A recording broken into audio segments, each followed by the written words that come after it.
you are thinking of moving abroad or selling things and downsizing, this can be life-changing, and it's a lot of work, but it's not without reward. I feel so much lighter and so much freer right now than I felt in so long, and I would love for you to feel that same feeling. I feel really good that even more than the numbers, I don't want to dismiss them. That's a huge weight lifted financially to have some extra buffer there. But more than that, I look around our house and I just think there's so many times a day where I think, oh, that's sold. And I'm so glad that that went to someone. And I'm so glad that somebody saw this little trinket and they got that. There's so many. We had this giant metal, it's triangular, like, I don't know, it's 8 feet tall cage type thing that my dad used to put his band of lights on. So it was really light. It was aluminum. We had it for years in our yard because we just didn't know what to do with this thing. And so I had stuck it over like this old flagpole base, and we'd let sunflowers or other vines grow up it. And I'm like, this has to go. It's not cute. It's total eyesore. But somebody bought that to do the same thing with. They're gonna either cut it in half or use it as it is for kind of growing things up. And so I was so happy to see that go. There were so many things like that more than the money, it's like a weight lifted. And I think for the most part, I had spent so much energy and time over the past years on all of the things. And if you know and you've watched any of my other videos, you know I have inherited truckloads, like semi loads full of things and furniture and things for boats and just stuff that's like, it's not fair. When I look back and I'm like, it is not okay, all of the stuff that I had to handle in my life. I think of now the hours, the thousands of hours I've spent handling other people's things. And at the time, I was okay doing it. I love these people. I'm happy to have helped. But also, I look back now and I'm like, that's a lot of energy for stuff that we don't take with us. We die in the end, and our families are left to deal with this stuff because we couldn't muscle up enough strength to purge the things that we did not need. And that's really devastating when you think about it. And so I've made that my mission in a way as I'm going through this. Like, I will not do that to my kids. So it has not been easy. It's been a lot to handle. To sell everything you own, the easier choice may have been, in the short term, the easier choice would have been to just put it in storage and not think about it. But I knew this deeper, wiser part of myself knew that we have to deal with this now. Energetically, I don't want a part of my energy or bandwidth being stuck here with the stuff and getting that monthly bill from a storage facility where at any moment they could raise the rates and you're just stuck. You can't get the stuff. I'm like, I'm not dealing with that. Not to mention the life lessons and the strength that is developed. I feel like a stronger person having handled every single thing that I own and put a price on it, let it go into the world, interacted with the people who got it. I heard stories. I cried with a woman who lost her dad, and I just had these amazing moments with people. And that's the best possible use that any of this stuff could have had, is to unite people and have conversations be had over it. So beyond that, it's doing no good having sat in a box in a storage locker. And the other lesson just is, I saw so many people come through our sale, and I'm thinking, like, this is good stuff. There are things that have a ton of use left in them. There's nothing wrong with this item, and I know it's $30 in the store, and I have it priced for $3. And just what it tells me about our society and how many of us will not buy that item. And there's some things you're not sure if it's broken or if it's going to work, but there's some that are obviously it is what it is. This case or this container or this storage bin is what it is. You can look at it and you know. Why would you not buy one for $1, then go buy one for $7, $8, $9, $10? and you multiply that times hundreds of thousands of items we all have in our home. And then you look at the crisis of credit card debt and stress. And we paid off our credit card debt years ago. So we have not owed any debt except for on our home for many years. But I can recognize as I'm releasing all of this stuff, how much I was in survival mode because it never feels like enough. Even when we have money in savings and I'm living below our means, we're saving money every month. I was getting through college. I'm doing all these things to better my position in life, my earning potential, my knowledge base. And I'm getting rid of all of my things, and I'm seeing the money come in from that. And on the other side of that now, I can finally start to see what complete survival mode I've been in. Because, and it comes back to so many layers of like, we have a healthcare system where we could think we have it all figured out, and 10 years from now, we have some sort of health emergency that wipes us out. In some ways, it's so exhausting. And I'm starting to see little glimpses of what that really felt like to carry all of that.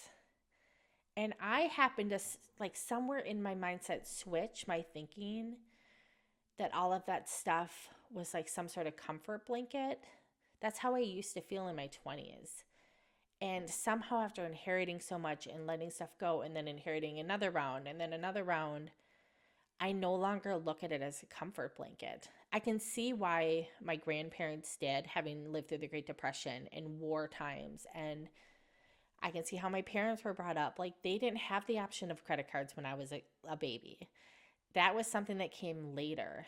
And so they worked hard for every single thing they had, or they would do layaway and they had to pay cash for it.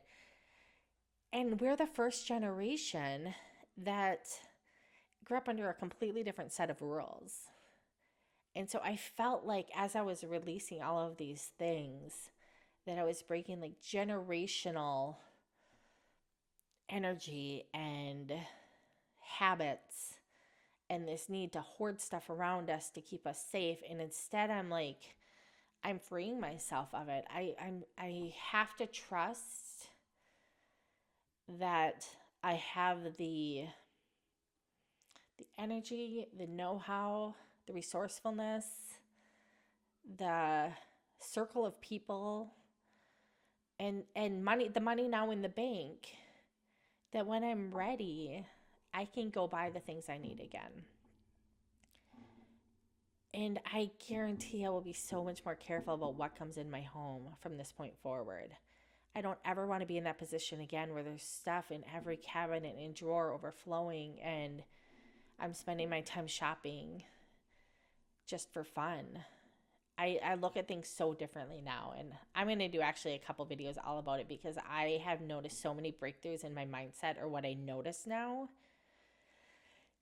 Mix that with just like, I just graduated and one of my majors was marketing communication. And so I feel like I've like peeked behind the curtain at all of these techniques that are used to market to us.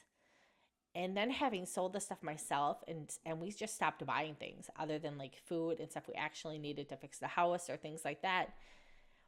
I see things so differently now that I've stepped out of the consumerism rat race. And I just want to share some of that. Obviously, when you're still living in your home, you do need stuff. I'm not naive to that. And I will buy stuff again at some point. But to get to have a clearer view of all of that, and to see things a little differently and have such a shift, there's so much insight that I'm getting that I never knew before.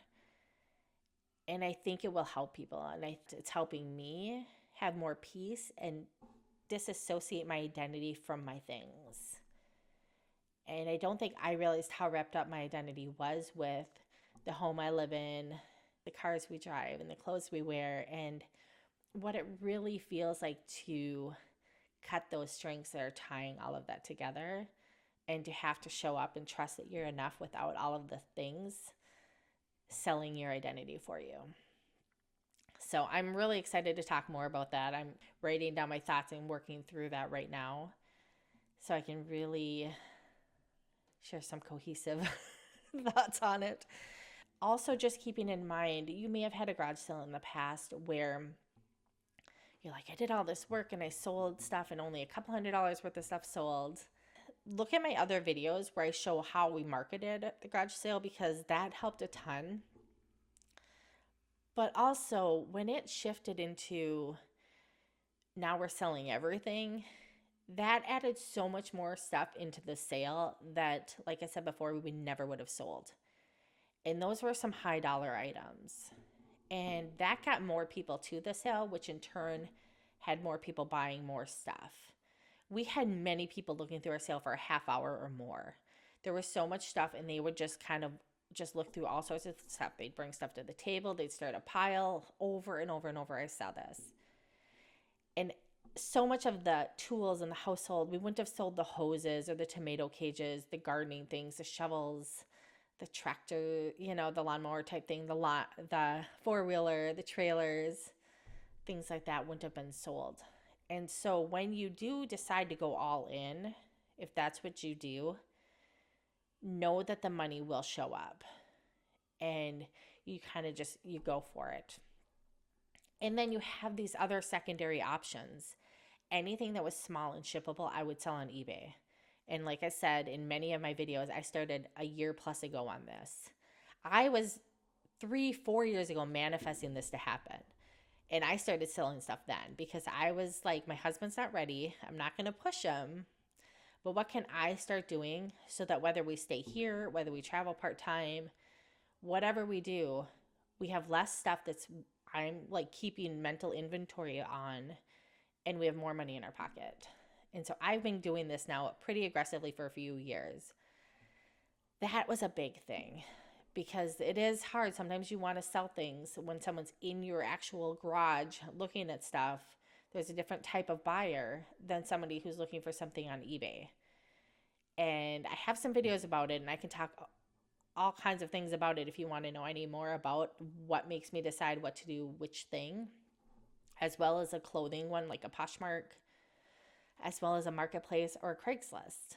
So every one of them has their strengths. If you can, you just have to switch gears and go into the selling mode and know why you're doing it. Put that money somewhere special so you keep track, because that is motivating when you see the money start coming in. It's not just for nothing.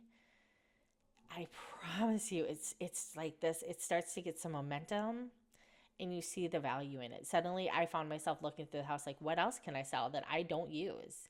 Because I suddenly saw that there was another way out than just having it come to my drawer to die and never leave. Like suddenly there was another life for it. And then once you go through all that energy, it makes you question what you bring into your home more, because you see that you don't want stuff just sitting in your home that's not getting used. There's no reason for that. That's where I'm at. I thank you for listening. If you have any questions at all about the moving sale, what sold, the numbers, any of that kind of stuff, please ask. I'm pretty much an open book. I really want to see other people succeed with this also, and I'm trying as I go through all of it to just share. I'm not doing it perfectly. I can tell my bandwidth at different times, like, oh, I would have did that better, but I was tapped out. But my intention is good. And so I just want to show up in case it can help anyone else.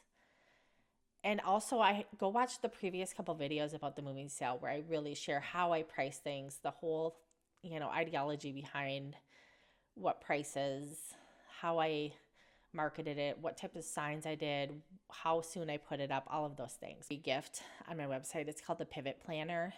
It's basically all the things I have been doing as I'm making this big life pivot. It helps you really gauge your energy levels and how you can show up for you in the best way to make these big life changes. It's free. Go there and check it out. I'll put the link in the description. Let me know how you like it after you use it. And it doesn't have to be for moving abroad. It's just all kinds of things. I went back to school in my 40s. It was the same mindset I used when we decided to homeschool our youngest kiddo. There's so many times in life where we have to make a change and we're not quite sure what to do about it. And we're not even sure we want to tell people about it. And so just know you're not alone. I am apparently the queen now of loving my life and also wanting different things and not waiting until I hate things until I make changes. I'm determined that there's a lot of life out there to live and we don't have to do it one way. And so why not play around a little bit and see and keep things good at the same time. But yeah. All right. I thank you so much for being here. I hope you have a really wonderful day. Bye.